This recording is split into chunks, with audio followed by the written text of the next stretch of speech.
जब आपकी मेहनत की कमाई पर कोई डाका डालता है तो आपकी पूरी दुनिया उजड़ सी जाती है। एक फोन आता है और वो आपको कैदी बना लेते हैं। आपके ऊपर डर का ऐसा जाल डालते हैं कि आप चाहकर भी उससे निकल नहीं पाते हैं।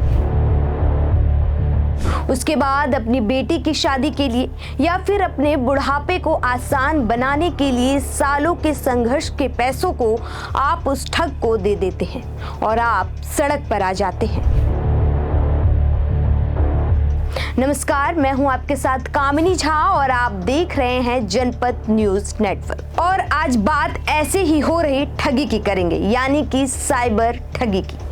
देश की राजधानी दिल्ली में साइबर अपराधियों का आतंक तेजी के साथ फैलता जा रहा है। बीते एक हफ्ते के अंदर साउथ दिल्ली में ऐसे 2 बड़े मामले सामने आए जिसमें करोड़ों की ठगी की गई, जिसमें बुजुर्गों को डराकर मानसिक दबाव में डालकर उनसे करोड़ों रुपए ठग लिए गए।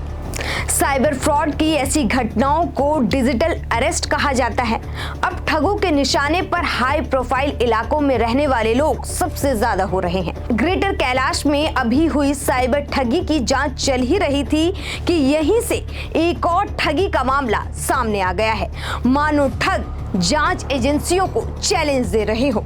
ग्रेटर कैलाश इलाके से सामने आया है कि जहां साइबर अपराधियों ने एक 70 साल की बुजुर्ग महिला को करीब 3 दिनों तक डिजिटल अरेस्ट रखा था और अलग अलग बैंक खातों के जरिए करीब 7 करोड़ रुपए की ठगी की गई। ठगों ने महिला को कहा कि वो जांच एजेंसी के अधिकारी हैं।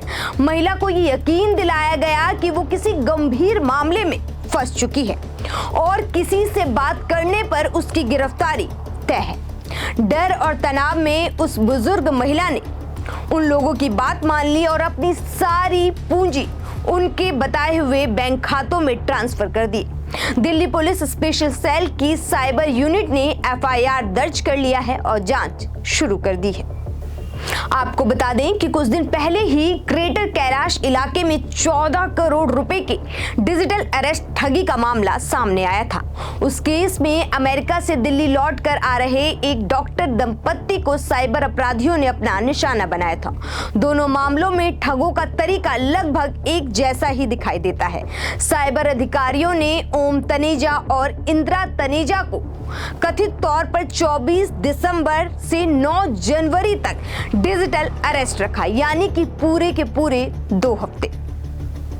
उन्हें झूठी अदालती मामलों और FIR की धमकी दी, कानूनी कार्रवाई का डर दिखाया। डॉक्टर दंपत्ति ने जालसाजों द्वारा उपलब्ध कराए हुए उन सभी बैंक खातों में करीब 14 करोड़ रुपए की राशि ट्रांसफर कर दी। वहीं इससे पहले साइबर ठगी के एक बड़े मामले में सुप्रीम कोर्ट ने भी दखल दिया था। CBI ने दिल्ली के मुनरेगा इलाके में 76 साल की बुजुर्ग महिला से डिजिटल अरेस्ट के मामले में FIR दर्ज कर जांच शुरू की है।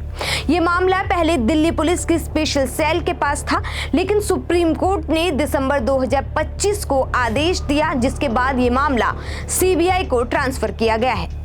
पीड़िता एक विधवा पेंशन भोगी है।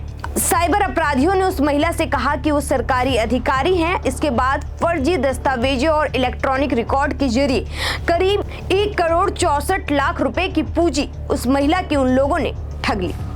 अब इस मामले में CBI जांच कर रहा है, लेकिन जिस तरह से बुजुर्गों को मुख्य रूप से ये ठग निशाना बना रहे हैं, ये अपने आप में चिंता का विषय है, क्योंकि आजकल बुजुर्ग सबसे ज्यादा अकेले होते हैं। ऐसे में अचानक किसी बड़े अपराधी का नाम लेते हुए कोई फोन करके आसानी से उन्हें निशाना बनाया जा रहा है। ऐसे में इन पर जल्द से जल्द कार्रवाई करना बेहद जरूरी है और सख्त कानूनों की भी जरूरत है।